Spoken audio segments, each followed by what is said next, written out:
Here's another one. Why Legends Mandalorians were terrifying with that clickbaity title. Woo!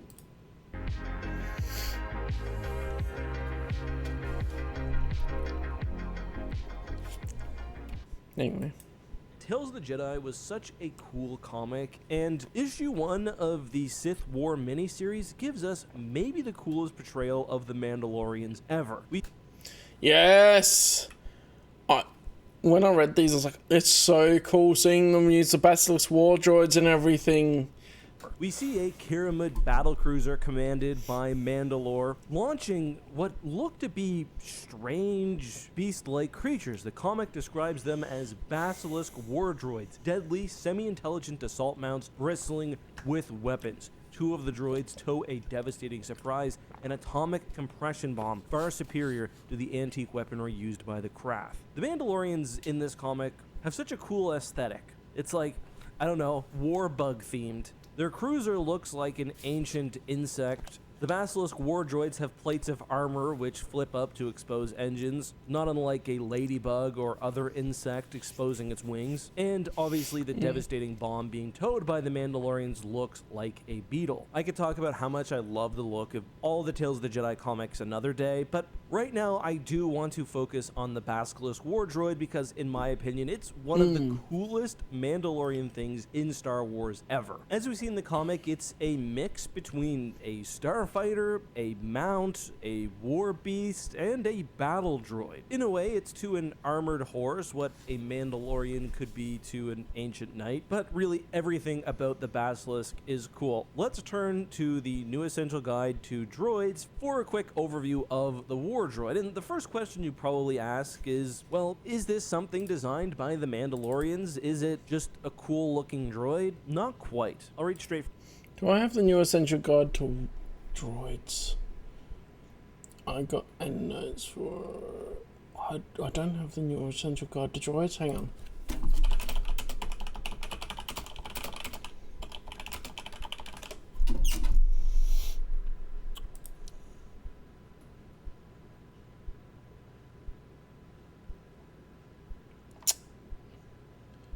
Blasted Internet Archive won't let me download it. I'll find another way.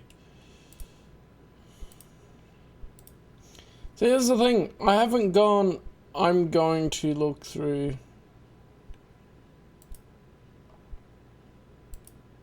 everything. Great. Well...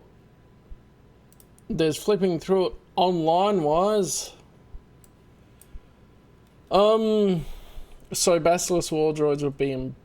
oh, they got them between classes, alright.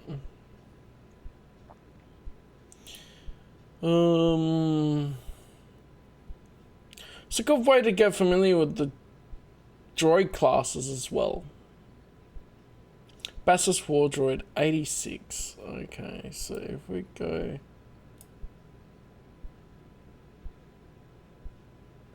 86.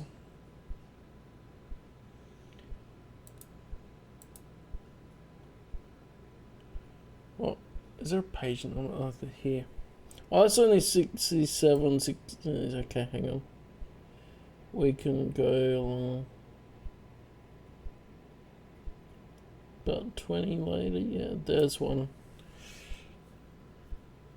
Basilisk war droid. Alright. Where's it saying about it?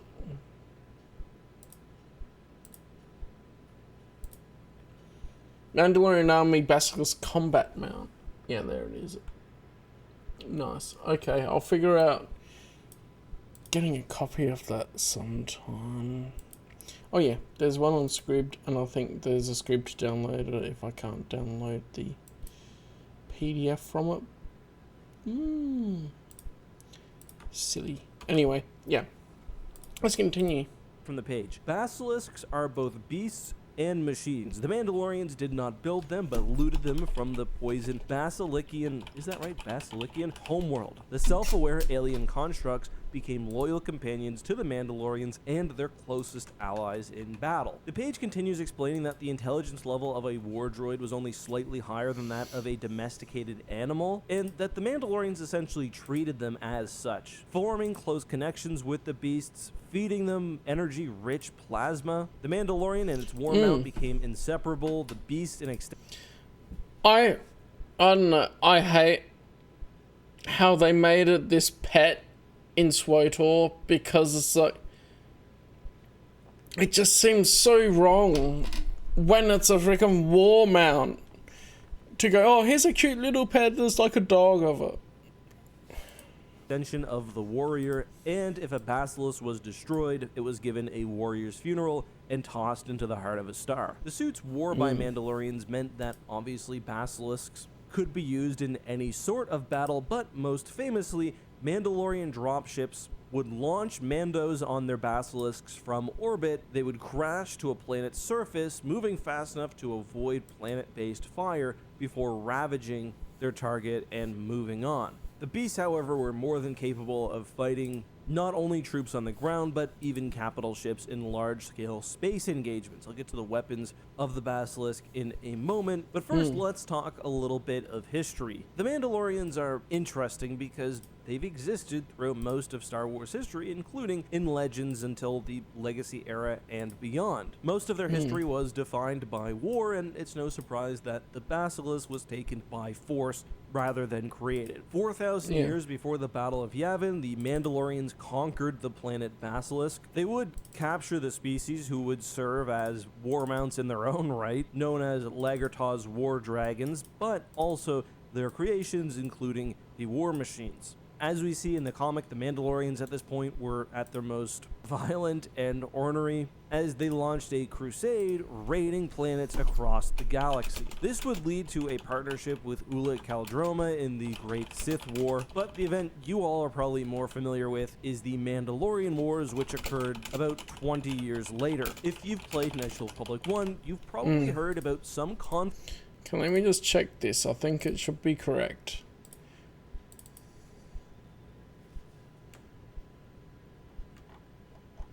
There's a copy of it. Okay. 86.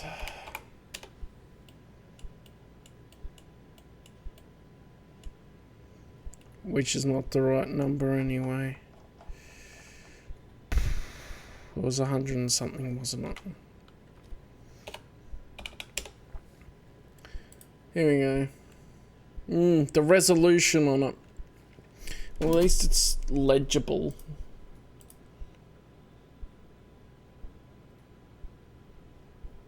Sorry, point pies. I'll go back in a minute.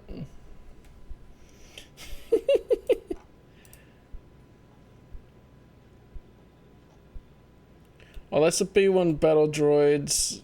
So we're near there. There we go. Basilisk war droids. Looks like a living thing.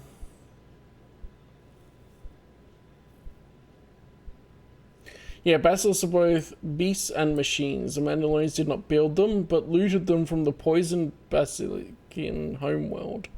The self-aware alien constructs became loyal companions to the Mandalorians and their closest allies in battle. That's cool. Intelligence is only slightly higher than that of a domesticated animal, though.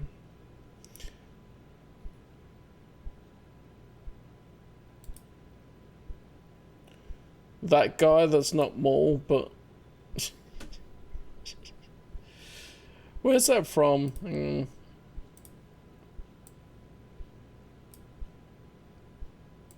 Is that from something? I don't remember it.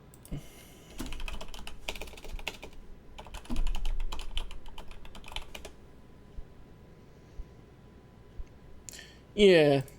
Someone probably created them with a certain thing. So yeah. Oh, that's Basilician. That's from Wikipedia.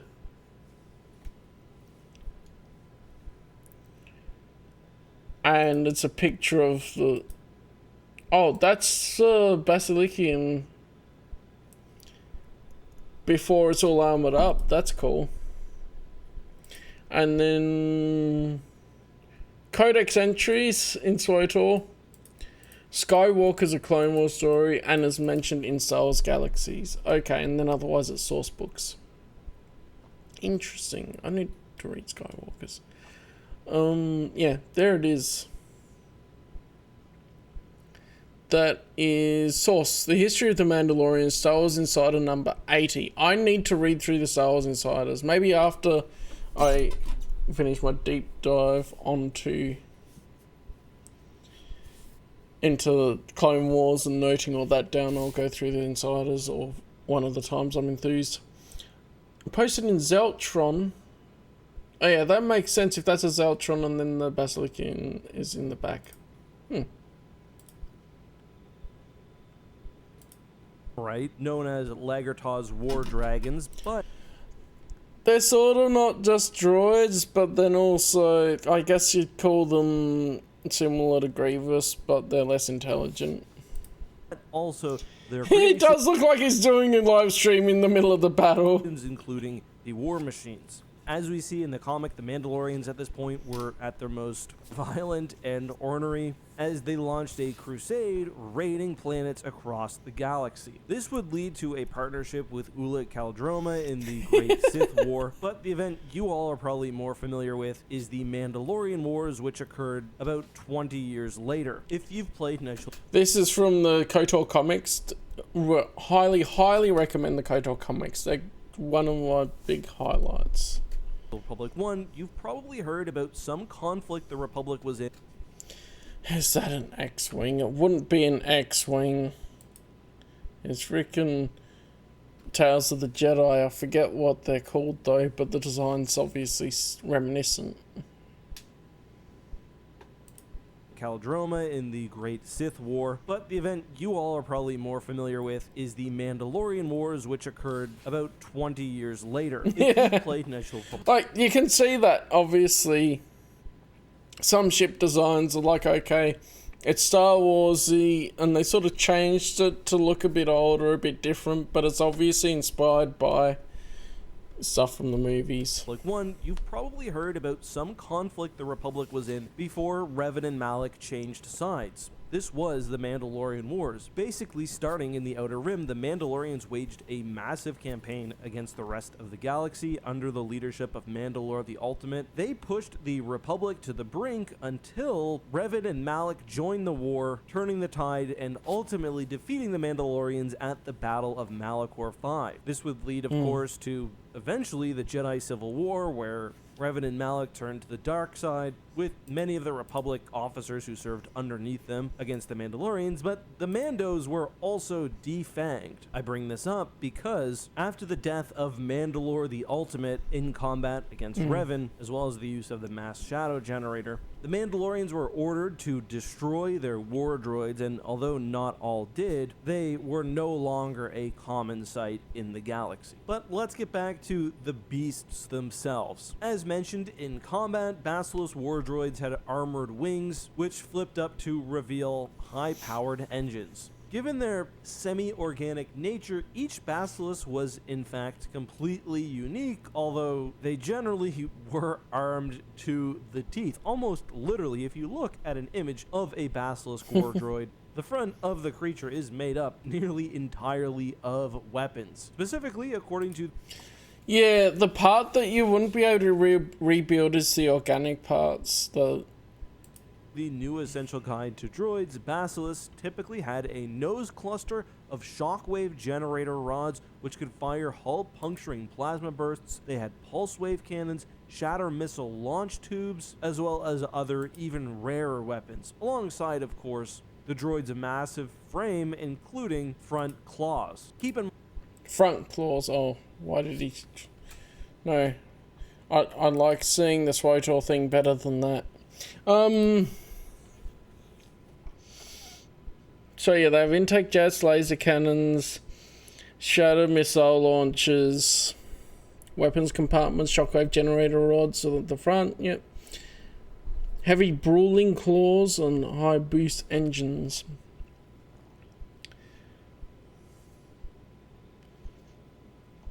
And nice, they have a Canderous quote on it. I'm just trying to think, because like it doesn't really say what part of them are like beasts, like what part of them are organic, because when they're saying they're both beasts and machines, you would expect there to be some sort of organic component there. Oh. A massive frame, including front claws. Keep in mind too that on top of this thing was usually a Mandalorian alongside whatever weaponry they would take. Often on a Basilisk, a Mandalorian warrior would take some form of melee weapon like a spear or axe. It should be worth noted, however, again, according to the new Essential Guide to Droids, that the mount version of the Basilisk was in fact only one model. Others included, and I quote, the wasp-shaped stealth model and the two-seated heavy bomber. Either way, the Basilisk is truly an incredible creation, one of my favorite tools of the Mandalorians. I would love to see it brought into live action through a show like The Mandalorian. Imagine Grogu and Din Djarin riding one of these things. It's not going to happen, but it would be cool. I just love how... Stop asking for EU and new canon. Anyway. How unique the design is. The entire face just they're really covered cool. with weapons, the almost bug-like appearance. It's so cool. Before we leave today's video, the designs are awesome. And answer a hashtag Ask a Question. This one comes from DXM Up Next, who says, could you talk about some of the weird and goofy stuff in Star Wars Legends? I know there is quite a lot, but I'm not super familiar with it. And yeah, there are a ton of goofy stories down in... Hey, he's changing the topic, okay. In the comments, if you guys have one in particular. Yeah, if there were any around, like Basilisk War Droids... We don't see any... Oh, I pressed the wrong one. Why? Why was the second one the wrong one that time?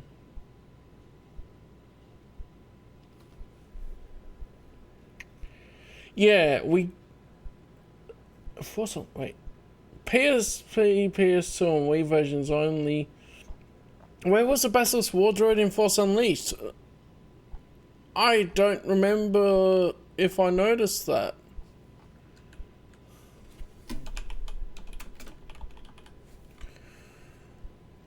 Included a Basilisk War Droid as part of the boss fight on Bespin. Oh, that's right. The Bespin level had the dude bring out a Basilisk War Droid. I completely forgot about that. So yes, they could rebuild them. And Basilisk replicas can be found in Star Wars Galaxies.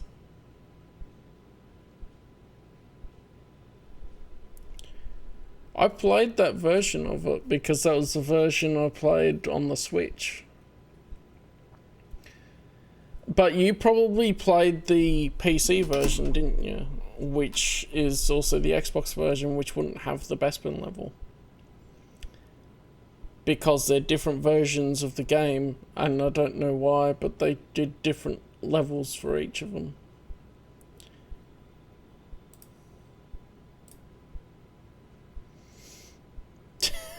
Oh no, now I'm gonna know what's gonna be in the RPG, won't I? You'd like me to cover for a future video, let me know. I will say, if you watch the breakdown I did on the Battle of Dara 4, that one itself is pretty silly. But for another example, in Children of the Jedi, one of my least favorite Star Wars Legends novels, our heroes encounter the... While you're in luck, they have stats.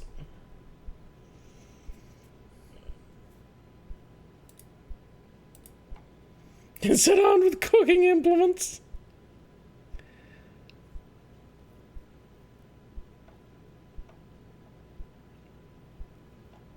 Yeah, they have stats. They're in the Knights of the Old Republic campaign guide. That makes a lot of sense.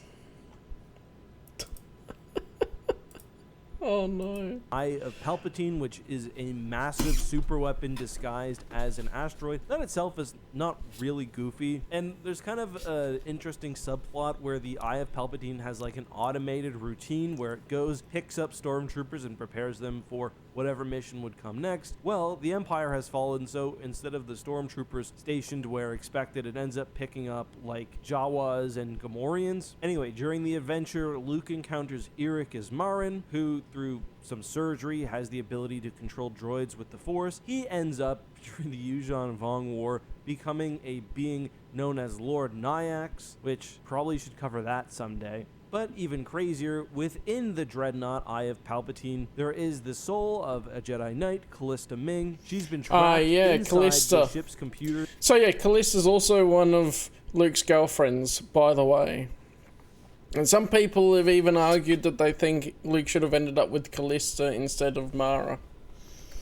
Since she initially stopped the Eye some 20 or 30 years earlier, the timeline with the prequels doesn't really work out. But if you ever hear someone talk about Luke falling in love with a computer, that's what they're referencing, because they do fall in love and she ends up taking over the body of one of Luke's students and they start a relationship. However, in the new body, yeah, there you go. In the next book, her and Luke go to a bunch of locations, including Dagobah and Hoth for some reason, where they're attacked by a group of Wampas, including, if I remember correctly, yes, the Wampa Luke de-armed in episode 5. Oh yeah, then later she is taken over by Abeloth, which is wild. Oh, it's connected to the Abeloth stuff. Yeah, because I haven't read Fate of the Jedi. That's wild, man. I'm excited to get there when I read it. I'm definitely going to be doing a bit more reading when I'm away, so that'll be cool. But yeah, Bassus War Droids are great.